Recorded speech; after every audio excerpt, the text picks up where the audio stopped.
If you're new in the ATM business, do you understand taxes? Stay to the end of the video. I'm going to give you some tips and tricks. So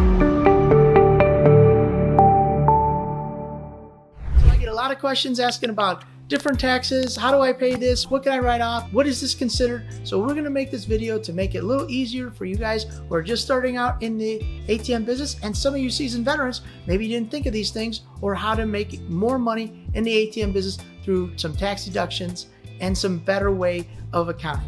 Now, keep in mind, I am not a certified tax accountant, but I do work with one, and these are just some of the tips and tricks they have given me over the years, and I just want to pass this on to you, so I hope you guys enjoy this video. Point number one, sales tax. Now, when you're buying the ATM, you guys maybe do know this or you don't know this. If you're buying an ATM outside of your state, the people usually don't charge sales tax for those ATMs, but you are required to pay those sales tax, or what we call use tax. So talk to your accountant on this, but basically, let's say if the ATM costs $3,000, there is a thing called use tax in your state. When you buy a product, you pay a sales tax if you buy the product in your state. Most of the time when you're buying an ATM, you're buying it from outside of your state. But when you get that ATM, you are required by law to pay a use tax or a sales tax, but this use tax is just a hair less than the sales tax, and you are supposed to pay the tax on this item when you buy it outside of the state. Point number two, income tax. At the end of the year, money you make and the money you spend in the business, whatever's left is called profit. That profit is subject to federal tax and state tax.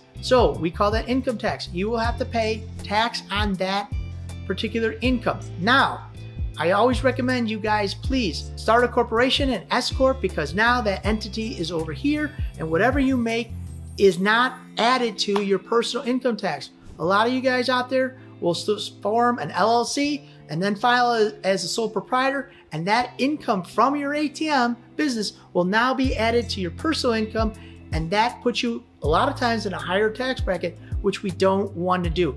You're counterproductive. The best way to do it is form an S corporation, keep the ATM business separate than your personal, and therefore you will pay a lower tax on that income from the ATM business. So if you're thinking about starting your own profitable ATM business but didn't know where to start, stay to the end of the video and I will show you our checklist entitled ATM Business Passive Income Checklist. The 5 things you need to know to start your profitable ATM business so you can have a clear roadmap towards ATM business success. You can earn between $250 and $1,500 of passive income every single month. All right, let's get back to the video.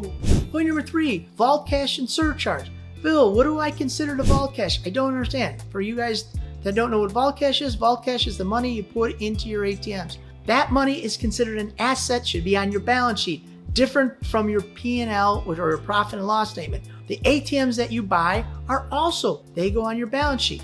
Now, those are assets in your business. Okay, that you can write those off as your schedule, however you want to do it. A lot of guys write it off. They can write it off 100% a year. Some take a depreciation schedule over many years, up to 7. You got to decide what your account, which way you want to do it. But keep in mind, your ATMs are an asset which is depreciated. You can depreciate those. The money in the ATM is an asset. So I hope that helps. Point number 4, tax write-offs. You are able to write off your gas, your mileage, your oil, your car insurance, your cell phone. These are all expenses from your ATM business. Some meals, depending on what that is and who you're taking out. If you're taking out a business client, these are all write-offs that you can always check with your accountant, but these are all things that you can write off to minimize your income level for your ATM business. And point number 5, 1099. At the end of the year, you're required by law to issue 1099 NECs to any of your customers who made $600 or more for the business that you are doing with them. So if they made $600, you issue them a 1099 NEC. Now, keep in mind, you got to make sure that, are they a corporation? Are they a sole proprietor? Aha! This is where I tell you guys, always get that W-9 filled out when you go into business with the customer. Now you know, are they a corporation? Are they a sole proprietor? So you have their tax ID number, you have the information. So at the end of the year, you can pull that little W-9 out and send them over to that 1099 just to keep you in compliance with our law. All right, so if you're thinking about starting your own ATM business, I want to invite you to our free checklist entitled ATM Business Passive Income Checklist, the 5 things you need to know to start your profitable ATM business so you can start earning passive income, make more money for your family, and spend more time with them also. If that sounds like something that's interesting to you, click the link down below and start your ATM journey today. Again, this is Phil from the ATM Mastermind group page, where we buy your freedom at one transaction at a time. Thank you guys for making us #1 on YouTube, and I'll see you over at the next ATM Mastermind video.